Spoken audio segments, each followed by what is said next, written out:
VD സതീശന്റെ selection തന്നെ പ്രിയങ്കയുടെ kitchen ക്യാബിനറ്റിൽ വേവിച്ച കുഴിമന്തിയാണ് എന്നാണ് ഡൽഹി വൃത്തങ്ങൾ പറയുന്നത്. വളരെ താമസിയാതെ KSക്ക് ഒരു സ്ഥാനചലനം ഉണ്ടായിക്കൂടായികയില്ല. 2029 ജനറൽ ഇലക്ഷന്റെ പ്രാഥമിക തയ്യാറെടുപ്പുകൾ തുടങ്ങുമ്പോൾ ചിത്രം കൂടുതൽ വ്യക്തമാവും. അതിനെക്കുറിച്ച് ഞാൻ മറ്റൊരു വീഡിയോയിൽ നിങ്ങളോട് സംസാരിക്കാം. എങ്കിലും ഒരു കാര്യം പറയട്ടെ, കോൺഗ്രസിന്റെ കേന്ദ്ര നേതൃത്വത്തിൽ ഉണ്ടാകാൻ പോകുന്ന ഒരു അധികാര കൈമാറ്റത്തിന്റെ ആദ്യ വിസിൽ ആയിട്ടാണ് ശ്രീ സതീശന്റെ ആരോഹണം എന്ന് വേണം നമുക്ക് കരുതാൻ.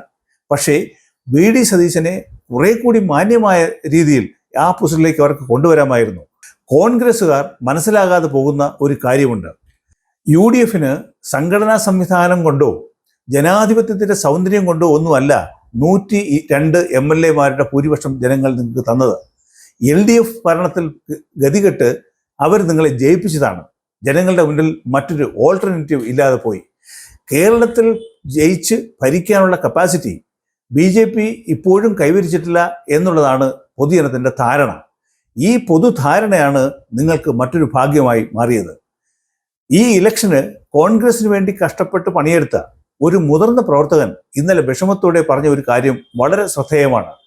2031 കമ്മ്യൂണിസ്റ്റുകാരെ ജയിപ്പിക്കാൻ കോൺഗ്രസ് ഇപ്പോഴേ പണി തുടങ്ങി എന്നാണ് അദ്ദേഹം പറഞ്ഞത്. ഇത്തരണത്തിൽ എനിക്ക് ഓർമ്മിപ്പിക്കാനുള്ളത് ഇവിടുത്തെ BJP-ക്കാരെയാണ്. കഷ്ടപ്പെട്ട് പണിയെടുത്താൽ 2029 2039 ഇവിടെ ചിലതൊക്കെ നടക്കും.